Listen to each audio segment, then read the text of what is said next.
Hi guys, it's Wendy from Function Fitness. Just wanted to check in with you. I thought I'd try and answer a few questions that I'm being asked regarding some of the things I do and the CPD that I deliver. Now, I do apologise, it's very sunny here. Not that that's a bad thing, we shouldn't complain. So I've kind of made a little list of things that I get asked repeatedly. You're frequently asked, as it were. The top question I always get asked is, what is CPD? Now, as some of the courses have been running and we've been having some really good attendance, so if you do want to come, please obviously let me know. This is kind of some of the writing that I've done from the course, which gives you an outline of what we sort of do during the 4 hours that we do together. So CPD for most providers or for whatever industry you're in is encouraged as continual professional development or continual personal development. Now, for me, CPD also means changing perceptions about disability for fitness. Okay, so because I think that's really important that we're starting to work together throughout the industry, you know, with instructors and providers and for people coming through that want to use facilities.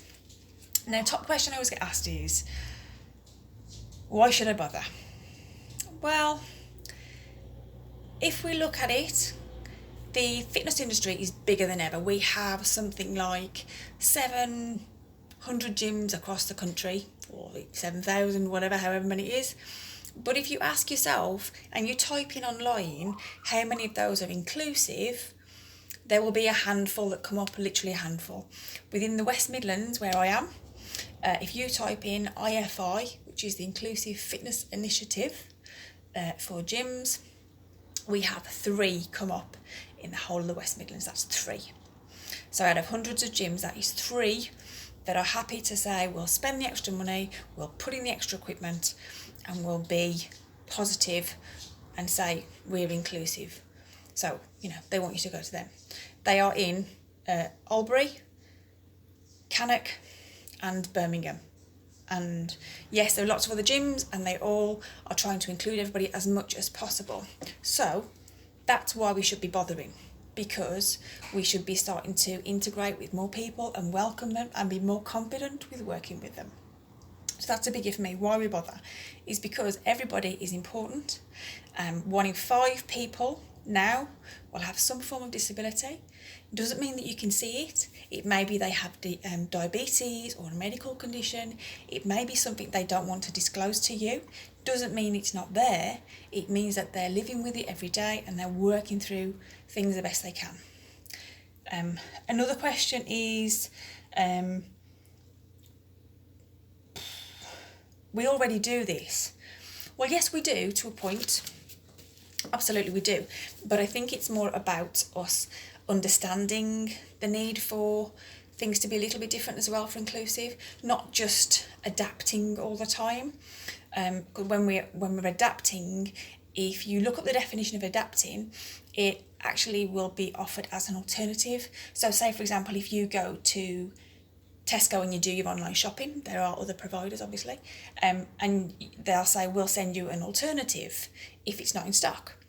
So imagine if you go to Tesco and they give you alternatives of everything you've ordered and you come out with a whole load of stuff that's totally different and perhaps 1 or 2 things that you went in with a plan for getting. That is perhaps how it feels for somebody who has a disability or maybe a wheelchair user that comes in to do a class, who then gets offered several different exercises that are completely different to the class that they've tried to get into, and maybe only actually been able to do 1 or 2 of those exercises. And that's quite frustrating. So we you know, we've got a long way to go and we've got a lot that we can offer as an industry and we can learn together, so we should be doing that. And you know, that's kind of, yes, we are making great steps getting there, but there's always room for us to improve, Sorry, it's making me itchy in here, it'll be warm.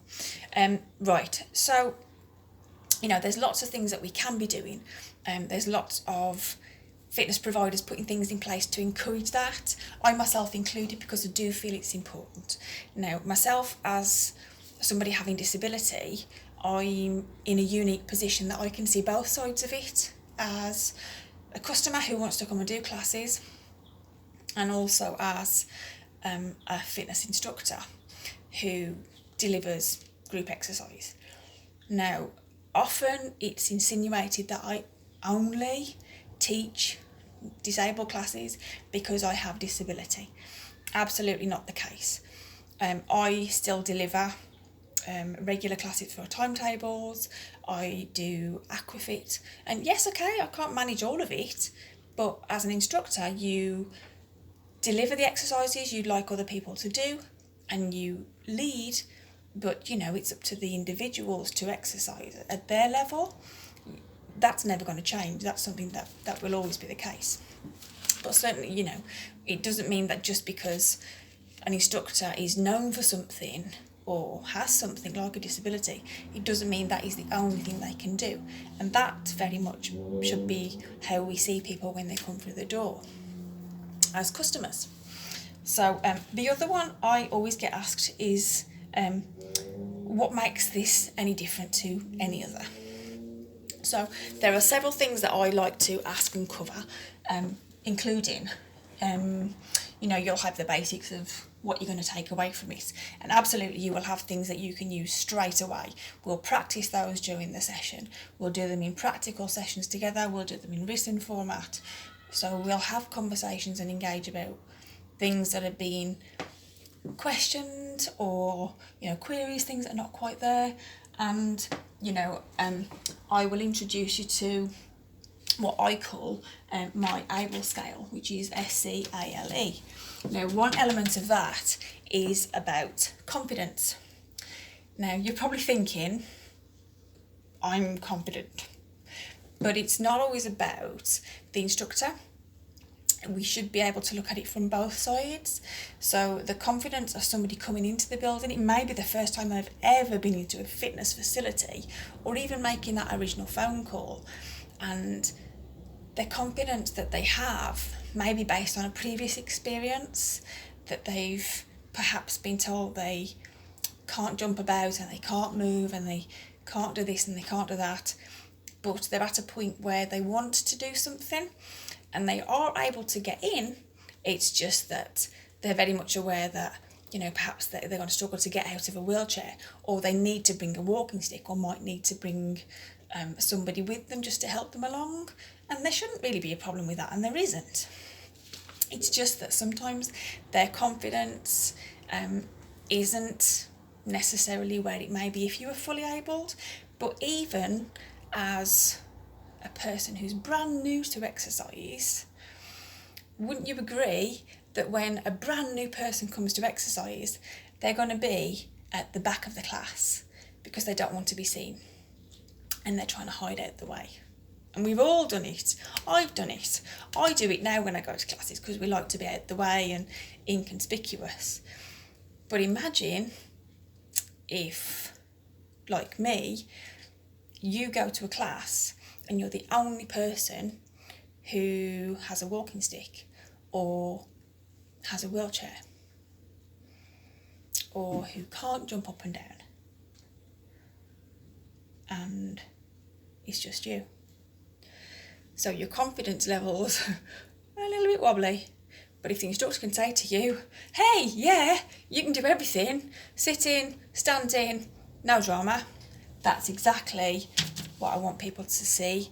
That is totally possible, that we can share that, and that there are choices, and that family can be involved. They can make decisions and get involved for themselves and feel that they're part of the growing industry of health and fitness, because that's what we're all about. So